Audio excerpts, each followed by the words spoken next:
introduce Dr. Bonita Sawatzky.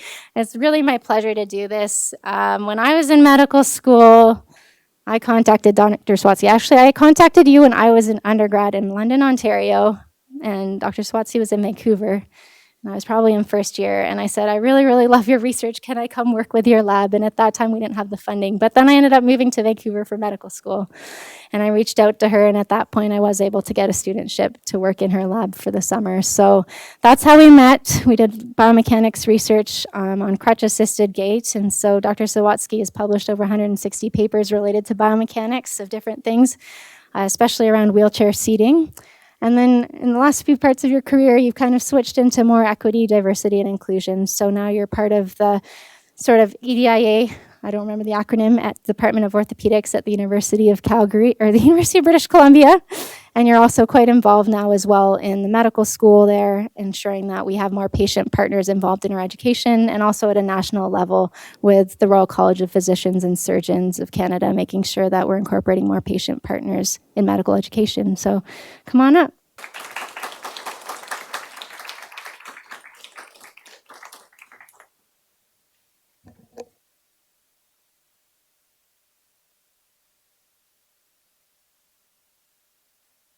There we go. Can everyone hear me? And that's Gucci. She comes with me everywhere. So hope nobody has a severe dog allergy. If you do, I'll make sure I'll avoid you, okay?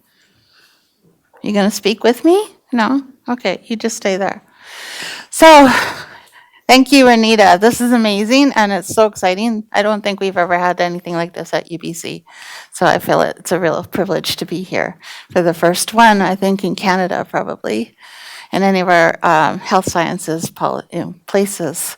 So my talk is, I find I don't like the word anti, I like to be pro, so that's why I switched it from anti-ableism to pro-ability. So I want to acknowledge the lands that I come from, which are actually from Musqueam in Vancouver. And one of the things that Inuk lawyer once said was colonial harms, especially as it relates to disabled Indigenous peoples, there's a great fall from grace, being from the gifts of being the creator to now being a burden, or being perceived as a burden into society as colonialism will have us believe. And I think sometimes we feel that with people with disabilities. So we often put this no conflicts of interest in this, our presentations, and it usually implies financial, but I actually think, well, do I have a conflict of interest or not? I sometimes think I do, because I'm living with it, so I don't fight, but I speak up a lot, so there is a lot of conflict. So I'm going to call it that. I have conflict. So who am I? I'm actually a professor. This is one of my colleagues, and Gucci's laughing at us because we're wearing our funny outfits at graduation day. But yeah, I get to wear my funny outfit every year, and it's been a real pleasure to be able to be an academic. So when Renita met me, I was working at the Spinal Cord Research Center, ICORD, and you can see that lovely ramp. This is a ramp. I don't know if you can see it. Yeah. You can see this is a ramp that goes all the way up to the third floor. And when we were building it, I said, I am so tired of elevators that don't work properly. I came from a spinal cord hospital that I don't know how many times it was a veterans hospital and the elevators weren't working. And sometimes I'd be stuck on the third floor and going, wonder if I can go home now, wonder when they're going to come, or things like that. And so I said, if we're going to actually have a building accessible, let's make it barrier-free. So it's a very barrier-free design. Renita was visiting just recently, and she took oodles of pictures of just how barrier-free we are. So ask her. This is the mobility lab that she was working in, and those are the crutches that she was working on. This was part of her study. Also, we had wheels that we had instrumented so that we could measure force and distance, and we could also look at, I always was getting companies that gave me funky designs and saying, test these out to see if they're more ergonomic, because ergonomics is really important. We want people to not use all their energy just to get from point A to point B. That's my philosophy. And I did everything from older adults down to little kids. And so this is our mobility research lab. nice, big, and spacious with we could make this into any kind of lab we wanted, depending on what we were doing. And so it's, again, very accessible. Like, force plates are built right into the floor, and you could move them around. I also had a wheelchair accessible treadmill, so we could do studies on the treadmill. This is Lee Kirby's. If anybody's in physiatry, you may know who Lee Kirby is from Dalhousie. He created a whole standardized wheelchair skills lab. And so I was teaching, we were teaching kids how to do wheelchairs more effectively. In our facility, also, we have a physical resource activity research center.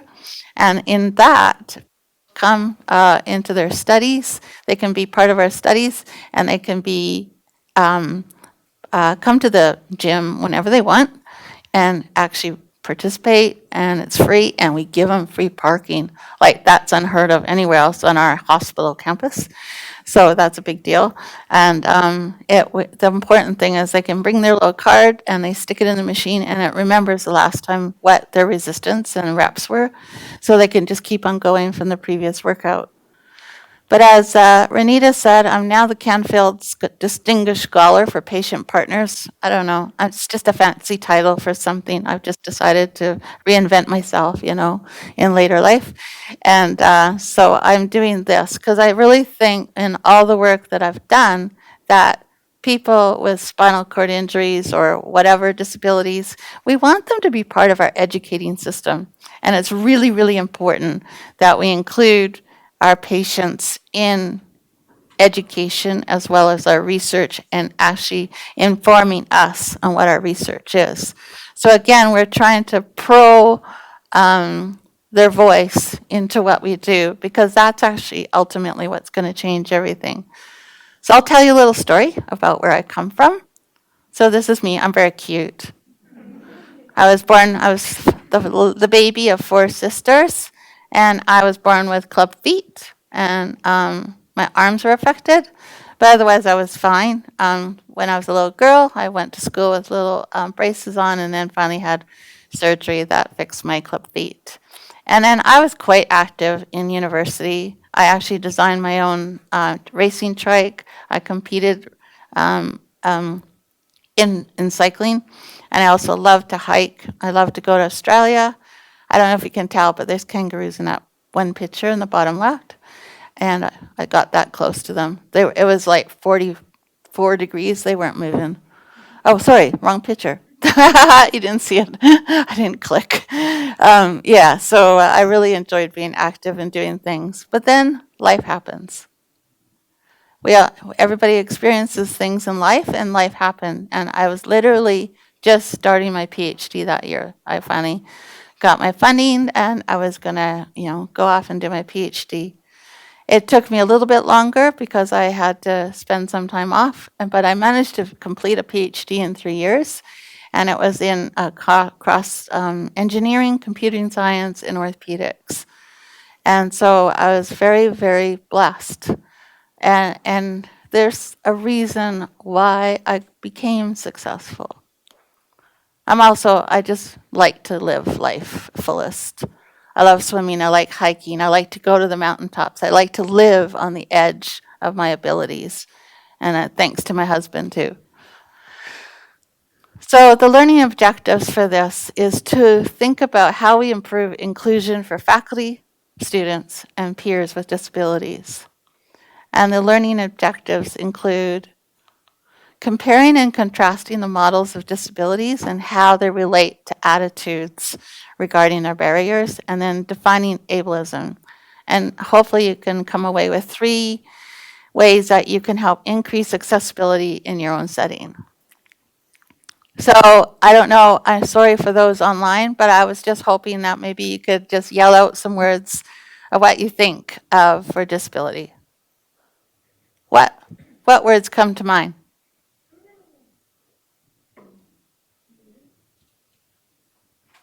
Sorry?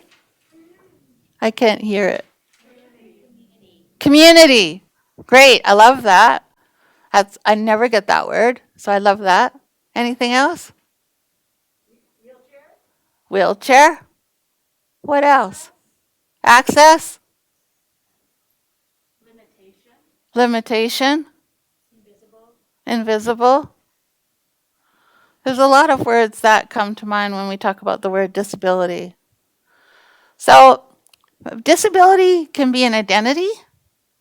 It can be an identity, like I can be someone with a disability. I identify as someone who lives with a disability, and it can be by choice or it can be by difference, like someone's labeling me. And it's considered a mismatch between the task that someone's asking of us or ourselves and the environment that we're being trying to do it in. And so that's the challenge, whether it's their mind or body able to be able to do that in our setting. So when we think of disability, it's also an intersection identity. It's actually the largest minority group that anyone can become a part of. So I always look at people who are maybe not obviously disabled, but I say that all of you are temporarily able bodies. You're all tabs. You're either going to become disabled or you're dead. That's reality.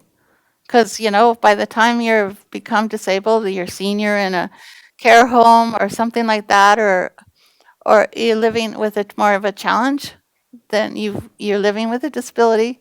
And if you didn't make it through your disability, you're probably not here anymore, which is not as great either. But it's basically we will all get to this point.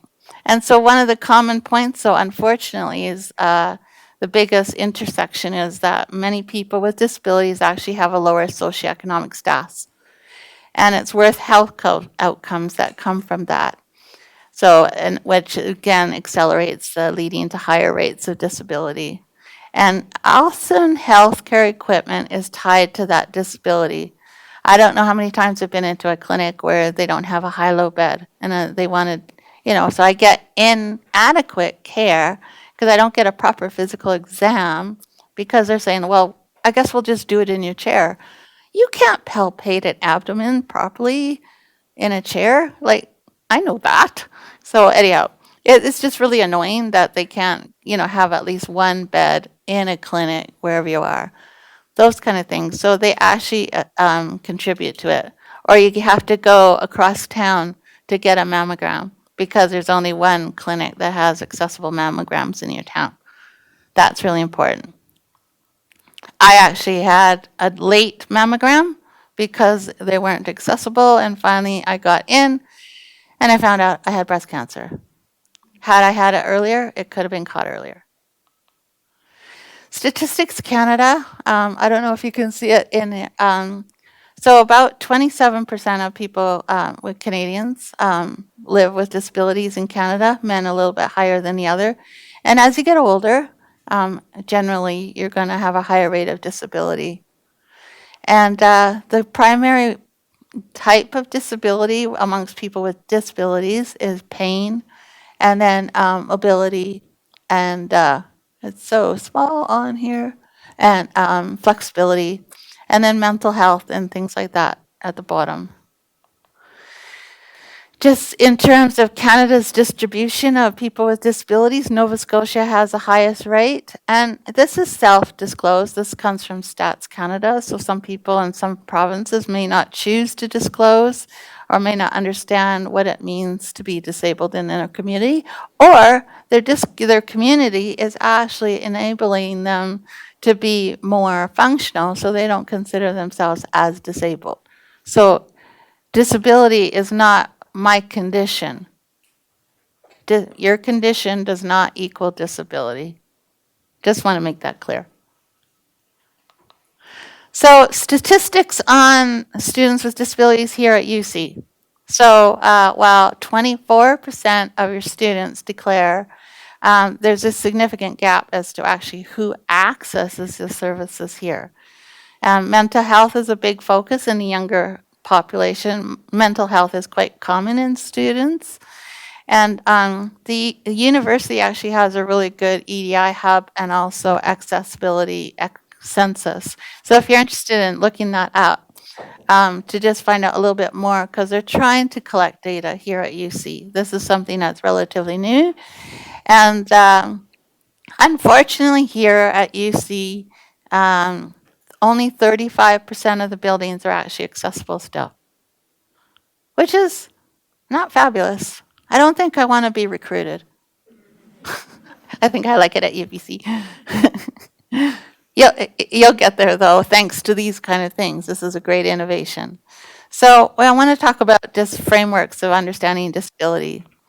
So there's one that's called the deficit framework, and that's where disability is bad and that we should be fixed. So I come from orthopedics, and does anybody get it? Why am I in orthopedics? Because all we want to do is take our hammer and our nails and our saws and fix things. So I'm trying to change the needle in orthopedics, if anybody knows anything about orthopedics. But I still love my people. They're my people, and I can't help it. But it is something that's considered bad. And often different, even like religious backgrounds and things like that have also played a big role. Like early Christianity and other, even way back in, if you were born disabled, the gods of any, like ancient gods, said that there was something wrong and you weren't to live. Even in early times when Jesus was around, like if a child was born in Jerusalem, they would just toss the baby over the wall for the dogs to eat it if it was born disabled. So they were really bad, like it was considered bad. But there's there's this concept that measures should always be prevented to stop the disability or the condition. Rather than, and so sometimes this model has pervased in our medical model today. We're still trying to fix things. And I'm very grateful for all the care that I've had to try to fix some of my challenges. But that doesn't mean that my disability is a bad thing per se. It's just some of the barriers that I've had to face, but also pain, though, is one of those things that I find we struggle with for as a disability, and we'd like to minimize pain if possible. The diversity framework, though, I think is the beauty. It's where we're all diverse. Like, I'm sure there's things I can do that you guys can't do, or some of you can't do. And you guys can do things that I can do. And we look at our creation and we look at the world and we see just amazing how beautiful and diverse we are. And so when we're looking at the diversity of our world, then why isn't it that my existence is just as beautiful as someone who may be like an elite athlete, right? Like, we idolize those elite athletes and what they can do, but I think that people with disabilities are equally valued and are part of the human diversity. And so it's more that the environment lacks access. It's the environment that's causing it, the disability rather than the person. And I don't know if we can play my video, right? Does it come up? Question for Megan. I found it and I sent it to them. Oh, you can just. I will pull it up for us here. So it's a great little video to talk about the social model of disability. Has anybody heard of the social model of disability? Maybe we're preaching to the converted, Renita. I know. It's just a fun little video from the UK.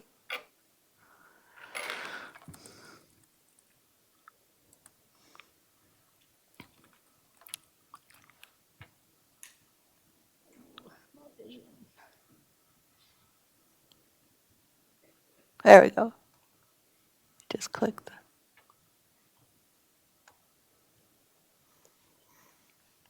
Ever thought about what it's like to live in a world that wasn't designed with you in mind? Meet Sam. Is that loud enough? Sam is starting a new job today.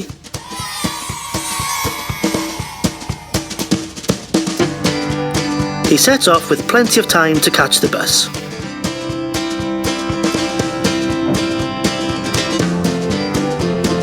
Getting on the bus is difficult for Sam as he has to bend down awkwardly to get through the door.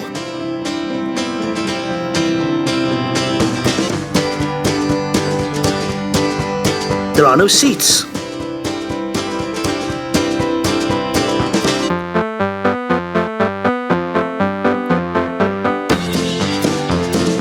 He asks a disgruntled wheelchair user to move from the priority standing area. This has been specially adjusted for non-wheelchair users.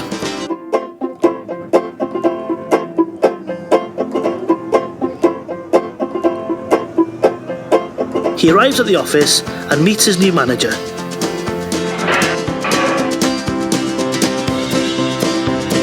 He waits patiently as they find the only chair in the building.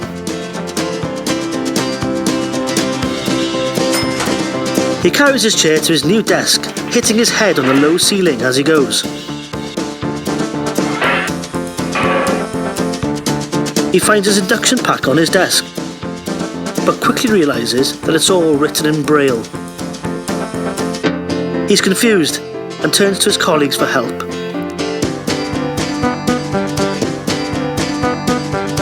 They tell him they'll be happy to get it translated, but this will take at least a week.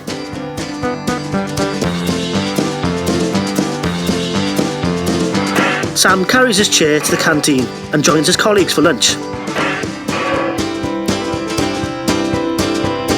They ask him lots of questions about what it's like to be too tall and if he's considered seeing a doctor to fix it.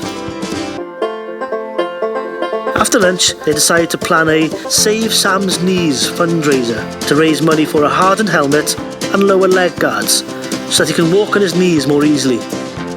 They all gather to tell Sam what they have planned. Sam asks, "Couldn't you just have raised the roof?"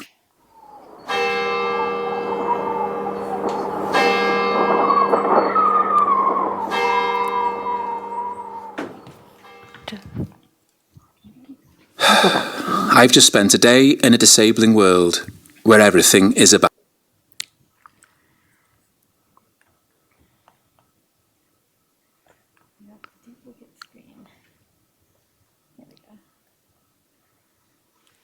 Okay, great, thanks.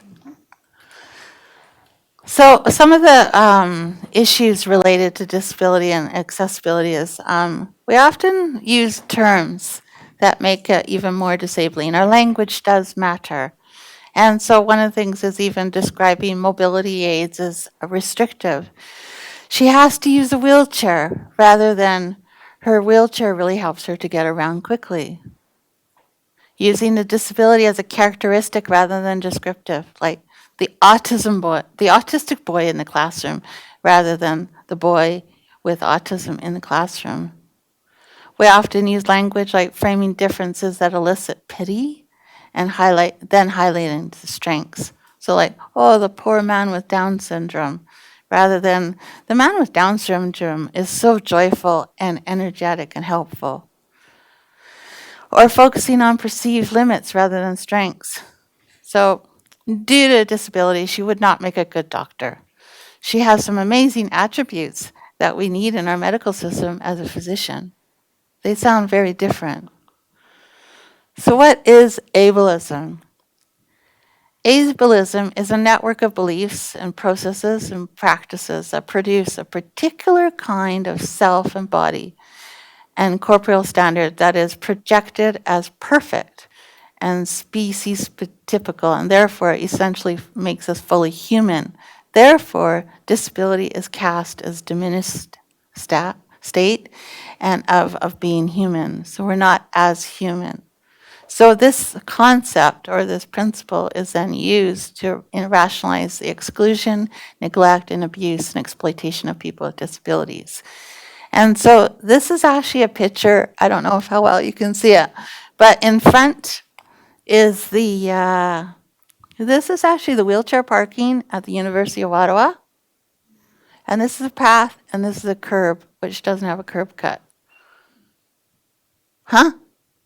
That just doesn't work, right? It's amazing how we think we put up a sign. Oh, trust me, people. I have bazillions of stories where we put up a sign and then we say, yeah, we're accessible. No, you're not. So ableism in our language, right? So ableism, we want to say, is not a bad word. We don't really like to have all these other names like handicap, retarded, special needs, mentally challenged. Why don't we just say disability? We live with disability.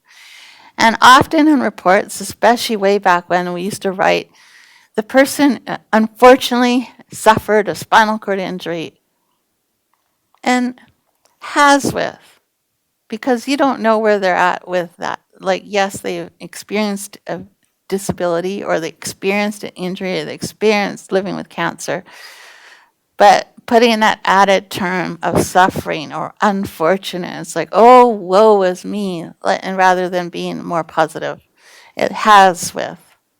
And comments like, we've had medical students and residents who actually said, oh, or nurses saying, that quadriplegic's patient's wife is a saint for staying with him. That's just heartbreaking. And the last thing, if you ever say wheelchair bound, again, so help you, somebody will get you. I am not bound to my chair. Nobody is bound. I actually sleep in a bed. I swim. I like to sit on the sofa. And I haven't seen any duct tape on my chair lately that bound me in. So please, never, never, never, if you've not learned one thing, please don't call us bound to our chairs. So 2 things that I want to share with you is just like this idea of explicit and implicit bias when we talk about disability. Explicit biases are those really obvious things that we say, those big, those words that we use, and the barriers that we have, the challenges that make it really, really hard for us to get around, or not having the appropriate visual cues or auditory cues to get around. Those are more explicit. They're very obvious. Or people just saying, well, I'm sorry, you can't do that. Sorry, you'll just have to not come, or those kind of comments, rather than the implicit bias is more that we haven't even thought about it. It's not like we are trying to have blinkers on about people with abilities and different abilities, but we're actually quite blinded to the idea of, oh, well, if you are seeing your patient and their patient's in a wheelchair or short, why don't you sit down on the bed or on a chair? That it's to me, it's an implicit bias, is that power imbalance when you're standing over the patient and we're in a chair and don't want to actually sit down and look at me eye to eye. That's what I would probably refer more to implicit bias. So there is, if you want to get out your phones, there's a disabilities attitudes test out there. So I'll give you time to scan the QR code, because this is a really great test that you can take just to see where you are on your scale for implicit bias and explicit bias. And don't beat up yourself if you find that maybe you still prefer people with able-bodied. Is that enough time? Everybody got it? Because in the healthcare professions, it's interesting, explicit attitudes. We don't say things as much, and we're getting better at it in our explicit disability attitudes. There's slightly preference for people who are non-disabled. Even just the amount of time patients are given with disabilities or non-disabilities makes a difference. But when we get to our implicit bias, this is where it really changes. We still have subtle nuances of how we treat people with disabilities, even if it's just you're in a group at a party and people don't think about it, and it's all these high tables, for drinks. I can't put my food on anything, and it's not because they deliberately tried to leave me out. It was just an implicit, oops, I'm sorry, Bonnie. And then now, at every conference that I go to, they're very good at remembering to get those tables out that are lower and having different ranges of tables for drinks and stuff like that. So that's an example of being implicit. They weren't deliberately trying to be mean to me. But even when I did this test, does that mean I only got 2 minutes? What was that, 2 minutes? Okay, I'll speed up. Disability paradox is the other thing, is like people assume about people with disabilities. And disability means that people think our lives are poorer than we are. So, like, I love sailing. I competitively sailed for like 20 years, and I absolutely love it. Became a professor.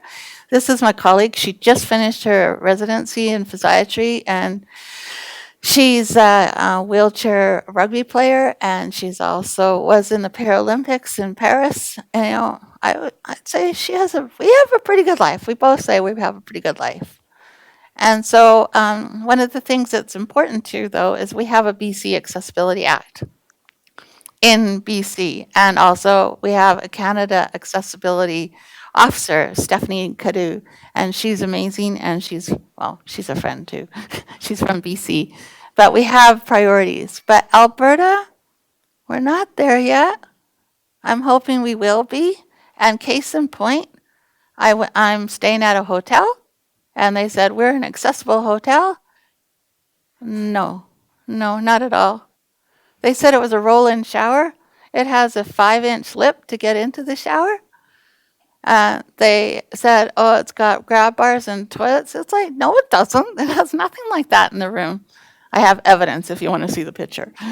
Anyhow, it was just, and the hotel people were like, oh, I'm so sorry. And it's like, they don't have a clue. So is accessibility, is it anti-ableism or pro-ability? And I just want to say, these are 3 people who have helped me promote me in my work. They're advocates for people with disability.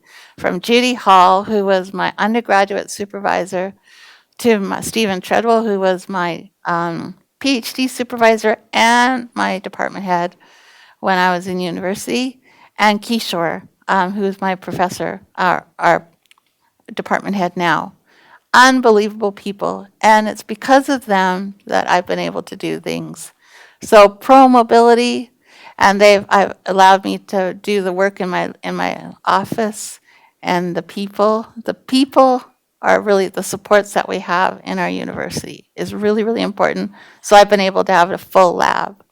So the things you can do, change your attitude, start to see, and then ask first what people with disabilities want them to do, you want help with. And I acknowledge these people who are doing leaders, and also Puppy.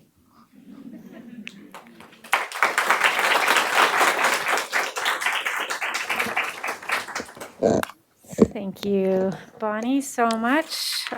So I forgot to mention for the Slido that you are able to upvote. So if there's questions that you think you want to make sure that get asked during the Q&A, happy to do that. And then we won't be able to probably answer all the questions, but what we will do is send the speakers any questions that weren't asked. And so if there's any that they want to respond to, they'll respond in the follow-up email with the videos.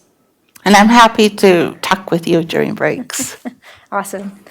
And just a couple comments, I guess. So we mentioned about the rules around environmental accessibility at the University of Calgary, which I'm sure Dr. Fast will talk to us a little bit more. But for those of you that don't know, any new buildings have to meet the latest code, but existing buildings don't. So you'll notice, for example, a lot of rooms don't have Braille on them because that wasn't the code when Braille was implemented. And even our speakers using wheelchairs coming down the ramp today, and I warned people before they came, it is a steeper ramp than probably should be. So there's just little things like that. But like you said, we've got to start somewhere. So one of the first questions here is, if I see something ableist, what can I do? How can I say something? That's a very broad question. But I guess the question would first be, who's responsible for that ableist? Is it a person that's speaking or behaving? And how is it affecting the individual that's being affected? So I often look at upstanding. Upstanding is when you go and support that individual, recognizing how do they feel first? Do you recognize the ableism with them and asking what their point of view is? Because some people also are very defensive still about it. So asking the individual who's affected or the environment, like if it's clearly this is not accessible and we need to do something, then you can go to like a building or department or someone to actually do something about it if you're not actually seeing the individual being affected at that time. And trying, like, even just taking away things like this morning, there was the umbrella stand right in front of the button that to open a door. Like, so we said, let's just move it. So I move things. But yeah, so it depends on what you're talking about, but talking to the individuals that you may see affected and also making sure that you can continue to talk and make people more aware and do it in a gentle way. People don't like to be beat up over the head. Totally, thank you. And we have a lot of healthcare providers and healthcare trainees in the room. So one of the questions was sort of, can you give your perspective on balancing like the medical want for increased medical intervention for disability, but not viewing maybe a patient or disability as a deficit that needs to be fixed. So that line of improving life through technology or surgery and accepting or celebrating a unique attribute or attributes. Sorry, missed the It's a bit question. confusing, but I guess the question is, maybe for those of us who are healthcare providers, as you mentioned, we're often trained in this medical model of disability. You talked about the social model of disability. So in medicine, we're often taught about fixing, offering medications, interventions, surgery. But where's the line in terms of also embracing the diversity of having a disability, the uniqueness of that? Yeah. And so I guess sometimes the assumptions, there's a lot of assumptions as a clinician when you go and say, well, this is your problem, and if we do this X, Y, and Z, then that's going to help you. Make sure you're listening to the patient. What is it that exactly that they want help with? Because you may actually be jumping to some assumptions that, well, if we just fix this, then that's going to solve your problems. Rather than actually, I actually adore OTs.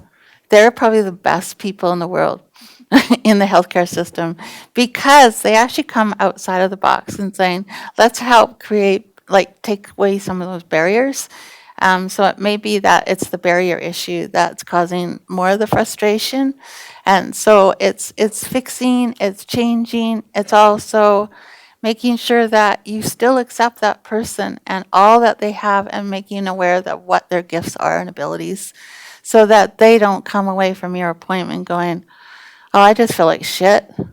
All she wants to do is give me a bunch of meds and they're going to make me have all these side effects. And I actually just wanted to feel valued. It can be like that, right? So it's, again, making sure that you're listening to the patient and actually what is it that they're asking for you. Yeah, totally. I think, like, as a healthcare provider, understanding that you might have an agenda and a patient has an agenda, I'm trying to prioritize, I think, what the patient wants and needs. So I guess some quick examples. I had a patient in a research project share with me. They had traumatic bilateral lower limb amputations as a child. People were always pushing them to walk with prostheses, but they found, actually, I can keep up with my friends and do what I want to do better with a manual wheelchair. So even though maybe in rehab medicine we're taught, you have this window of opportunity to help people walk, that's important, but also understanding what your patient needs and what's of value to them. I guess there's some comments around first person or identity language first. And that's kind of changed over time. So someone specifically mentioned in the autism community, people prefer identity first language as opposed to person first language. If you had any comments about that. Yeah, and the other thing is too that people with disabilities create their own disability communities. So just because I say, oh, I'm part of the SEI club, and that's who I am, and we have our own chat amongst us, that doesn't mean you're not invited into that without that identity. So you can say things about yourself that you can't expect others to. And so it depends on, I love my nephew who is autistic, and he just say, she's my geek in a wheelchair. That was our relationship. But if someone else said that, it's like, oh, no, you can't say that. So again, just like there's language. Language matters, but it's also like, where are you fitting into that relationship? So it's also about relationship. I think we probably have time for one last question. So Habiba is asking, I'm a kinesiology student interested in EDI policy. Where do you think is the best place to start pushing for change in policy? Oh, these are big questions. I guess you have to start with the things. I guess I'm not. I've never. So one of the things as a department EDI director, or what we call READY, Respect, Equity, Accessibility, Diversity, and Inclusion, READY, is that I said I'm never a policy person. I'm trying to do it relationally, and I think in relationships matter. And so A is accessibility, or A is awareness. B is bureaucracy. A, B, C. B is more bureaucratic. C is more creating community and having that community and that conversations. And D is clearly dialogue. And I tend to be more of the C and D person in EDI, and start having conversations, respectful conversations. I think to me that's the first step before you start making a bunch of policies. Because your policies may be not as aligned with someone else. So finding out where the conversations align. Well, thank you again so much. We really appreciate you coming to speak with us.